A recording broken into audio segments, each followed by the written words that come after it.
Case came from 1-0 down to draw 1-1 with Dulwich this afternoon, which results have transpired puts Case in second at the end of the season. Home place in the playoffs. Dowson will have a lot to say.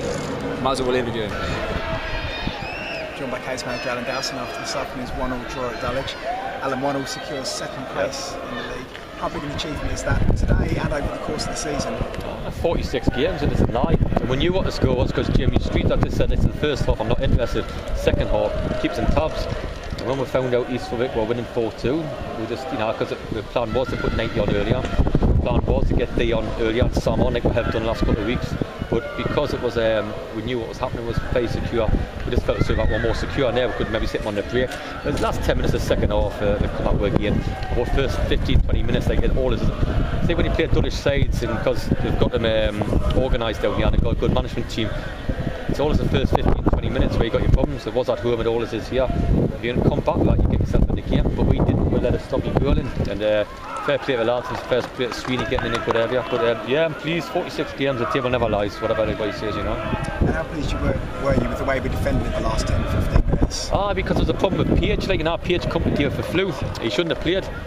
And Hoggy's obviously come off with a knock. And so before you know it, Page shouldn't have really played. And you got Hoggy coming off. It's a lot to ask it back forward to try to change shape. And that's what we had to do. So you look at it and you're thinking, we wonder, especially going 1-0 down.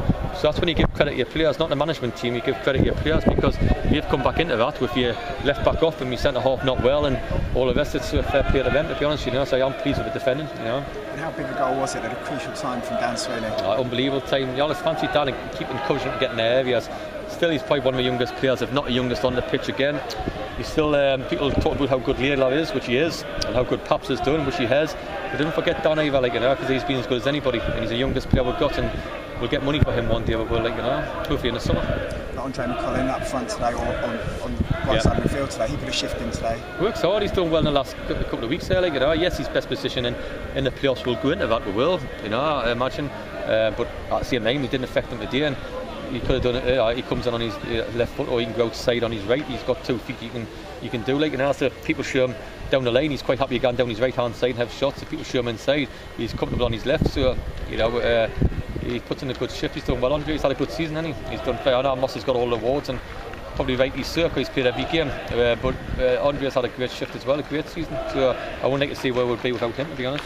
How big a bonus is it being at home in the semi-final? If we can negotiate that, being at home in the final. It's anything else, I've never once come here. People say I watched Wilson do it down here, where we sat back and all that, And I've never done that. I've always got to try to win a game. So if you're gonna win, a game, you want to win it, or if you want to finish anyway. If you can't finish first, you finish second. If you can't do that, you finish third. It's like at home twice if we can do that. Of course, it's an advantage because you wouldn't want to play every single game away. It wouldn't have bothered us. We'd have to get on what what to do, but to play at home, brilliant. Good for the fans, good for the area, and hopefully the excellent. The Dulwich fans today, and I thought our fans that game were good as well. So hopefully we'll bring a few friends and bring a few mates along and all the rest of it, and we'll go from there. We have a full squad to pick from on Wednesday. What's the prognosis on Bruce Hogg? I don't know. He's limping a little bit there, but he's a typical one of you subby boys who limps when he's got his toenails come off. He thinks he's broken it, So we'll see. We'll see what happens tonight. He might be alright. If not, we'll let her deal with it, but I think he'll be alright. PG just needs a couple of days in bed. Fair play to PG coming in playing. So we've got a full squad, and can't ask for no more than that. So we look forward to it, And the run that we're on, and that we're going to be at home, does that label us as favourites? And is that something that you're worried about? No, I never think of it. I never worry about games. I just come and try to win them. So do we want to play Hornchurch at home? I suppose so. Do we want to play them away? It wouldn't bother. It doesn't matter for us. We go every game trying to win it, and it's something to look forward to. So I never went go for favourites, and there's no favourites because they're conference south side who's just come down and trying to get back up, and they've got about 9 forwards to pick from, we'll work hard and we'll see what it takes us. So I don't think in the playoffs there's no favourites. Was certain favourites against us? Probably. But at the end of the day, you manage to beat them, and we make you favourites against Bournemouth. But it doesn't work like that. It's how you are on the day. So as long as we have a couple of good days like we've been having, we'll be fine, Well played today, Good luck for Wednesday. Thank you very much. I think John Tony didn't shake my hand. It's bad luck, so I think piss off his